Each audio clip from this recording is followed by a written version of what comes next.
Mark കണ്ടിട്ടില്ലേ seat ഒന്നും കിട്ടുന്നില്ല. എവിടെയും പോയിട്ട് ഗവൺമെന്റ് സീറ്റൊന്നും എന്തായാലും കിട്ടൂല. അമ്മ പറയുന്ന ഒരു കാര്യമുണ്ട്, പ്ലസ് ടുവിൽ ഇവർക്ക് കുറച്ചുകൂടി ബോധം വന്നപ്പോൾ പ്ലസ് ടുവിൽ പഠിച്ചു, പക്ഷെ പ്ലസ് വണ്ണിൽ ഇവന്റെ മാർക്ക് ഭയങ്കര ഡൗൺ ആയി പോയി. ഹായ് മക്കളെ, പ്ലസ് ടു എക്സാം ഒക്കെ കഴിഞ്ഞ് പല കുട്ടികളും ഇപ്പോൾ അലോട്ട്മെന്റിന്റെ പ്രോസസ് ഒക്കെ ഇങ്ങനെ നടന്ന് പല കോളേജുകളും അന്വേഷിച്ച് നടക്കാവും. ഇതെന്തിനാണ് സാറേ ഞങ്ങൾ പ്ലസ് വണ്ണേരോട് പറയേണ്ട ആവശ്യം? അതായത് ഞാൻ നിങ്ങൾക്ക് എന്ത് ചെയ്യാം, ഒരു വോയിസ് കുറച്ച് കാര്യങ്ങൾ പറഞ്ഞിട്ട് നിങ്ങൾ കേൾപ്പിച്ച, അതായത് എൻ്റെ കസിൻ തന്നെയാണ്, ആ കസിൻ അവരുടെ മോന്റെ കാര്യം പറഞ്ഞിട്ട് ഒരു വോയിസ് എനിക്ക് അയക്കുന്നുണ്ട്. ആ വോയിസ് നിങ്ങൾക്ക് കുറച്ച് കഴിഞ്ഞാൽ ഞാൻ കേൾപ്പിച്ചുതരാം. അപ്പൊ എന്താണ് ആ വോയിസിന്റെ ഒരു ഇതിവൃത്തം എന്നുള്ളതാണ് നിങ്ങൾക്ക് പറഞ്ഞിട്ടുണ്ട്. അവര് മാനേജ്മെന്റ്, അതായത് ഗവൺമെന്റ് സീറ്റ് കിട്ടൂല, ഓട്ടോമാറ്റിക്കലി അവരുടെ മാർക്ക് കുറവാണ്. അപ്പൊ മാർക്ക് കുറഞ്ഞുകൊണ്ട് തന്നെ അവരെന്നെ മനസ്സിലാക്കി ഞങ്ങൾക്ക് എന്തായിട്ടില്ല ഗവൺമെന്റിലോ അല്ലെങ്കിൽ എയ്ഡഡ് കോളേജിലോ സീറ്റ് കിട്ടൂല എന്നുള്ളത്.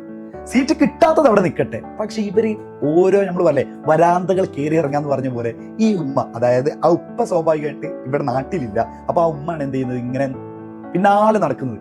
അപ്പൊ ആ പിന്നാലെ നടക്കുന്ന സമയത്ത് തന്നെ അമ്മ പറയുന്ന ഒരു കാര്യമുണ്ട്, പ്ലസ് ടുവിൽ ഇവർക്ക് കുറച്ചുകൂടി ബോധം വന്നപ്പോൾ പ്ലസ് ടുവിൽ പഠിച്ചു, പക്ഷെ പ്ലസ് വണ്ണിൽ ഇവന്റെ മാർക്ക് ഭയങ്കര ഡൗൺ ആയി പോയി.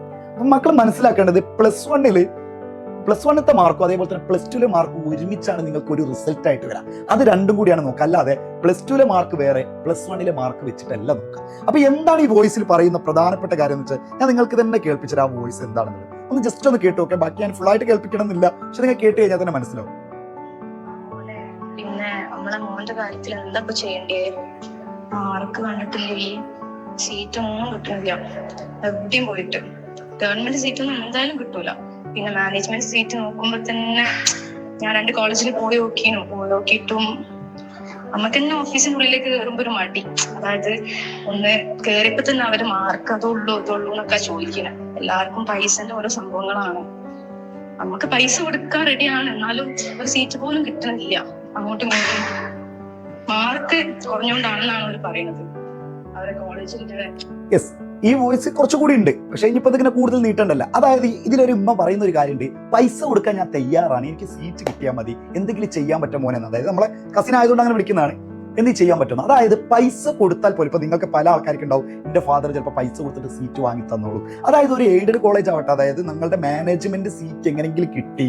ഇത് അൺഎയ്ഡഡ് കോളേജിന്റെ ഒരു അവസ്ഥ, അതായത് സെൽഫ് ഫിനാൻസ് കോളേജിലെ മാനേജ്മെന്റ് സീറ്റിന്റെ അവസ്ഥ. അതായത് ഗവൺമെന്റ് കഴിഞ്ഞു, എയ്ഡഡ് കഴിഞ്ഞു, എന്നിട്ടാണ് എല്ലാവരും സെൽഫ് ഫിനാൻസ് ചൂസ് ചെയ്യുക. ആ സെൽഫ് ഫിനാൻസിലെ മാനേജ്മെന്റ് സീറ്റിന്റെ കാര്യമാണ് ഇത് പറയുന്നത്. അതായത് ഈ കുട്ടി പ്ലസ് ടുവിൽ നന്നായിട്ട് പെർഫോം ചെയ്തു, പക്ഷെ പ്ലസ് വണ്ണിൽ ഈ കുട്ടിക്ക് മാർക്കില്ല, പെർഫോം ചെയ്യാൻ കഴിഞ്ഞില്ല. അപ്പൊ എന്റെ പ്രിയപ്പെട്ട മക്കൾ മനസ്സിലാക്കേണ്ടത്, ഇതേപോലെ നിങ്ങളുടെ പാരന്റ്സിനെ വരാന്തകൾ കയറി ഇറങ്ങിയിട്ട്, നമുക്കറിയാം ഇത് ഒന്ന് രണ്ട് വോയിസ് അല്ല, ഇത് ഞാൻ അതിലെ ഒരു പ്രധാനപ്പെട്ട, അതായത് എൻ്റെ ഒരു കസിൻ്റെ ആയതുകൊണ്ട് ആ വോയിസ് വെച്ചിട്ട് ഞാൻ എന്ത് ചെയ്യാണ് നിങ്ങൾക്കൊരു വീഡിയോ ചെയ്തതാണ്. മക്കളെ, പ്രിയപ്പെട്ട മക്കളെ, ഞാൻ അറിയുന്നത് പ്ലസ് 1 പ്ലസ് 2 നിങ്ങൾ SSLC പഠിച്ച പോലെയല്ല.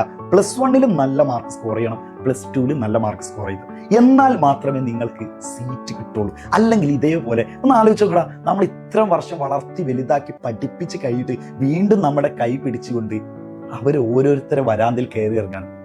ഇതിൻ്റെ ഉള്ളിൽ അവരെ ഒരുപാട് എന്ത് ചെയ്യാണ്, അപഹാസ്യനാവാന്നൊക്കെ പറഞ്ഞ പോലെ തന്നെ പുച്ഛത്തോടെ, അതായത് ഇതാ ഉള്ളു മാർക്ക്, ഈ മാർക്കോടൊന്നും ഈ കോളേജിൽ സീറ്റ് തരാൻ പറ്റില്ല, ഞങ്ങളെ കോളേജ് നിങ്ങളുടെ മകനെ എടുത്തു കഴിഞ്ഞാൽ ഞങ്ങളെ കോളേജിനെ ബാധിക്കും, ക്രെഡിബിലിറ്റിയെ ബാധിക്കും, ഞങ്ങളുടെ കോളേജിന്റെ റിസൾട്ടിനെ ബാധിക്കും, ഇങ്ങനെയൊക്കെ പറയുന്നത് ഇത് ഒറ്റക്കൊന്നല്ല ആയിരിക്കും പറയുക. ചിലപ്പോൾ ഒരുപാട് ആളുകൾ ഉണ്ടാവും, ആ ആളുകളുടെ ഇടയിലൊക്കെയാണ് ഇത് പറയുന്നത്.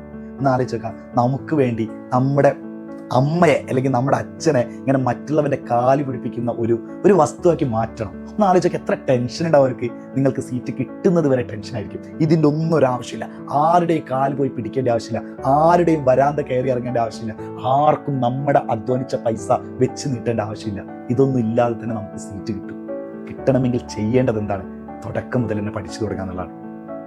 വേറെ ഒന്നും ഇതിൽ പറയാനില്ല.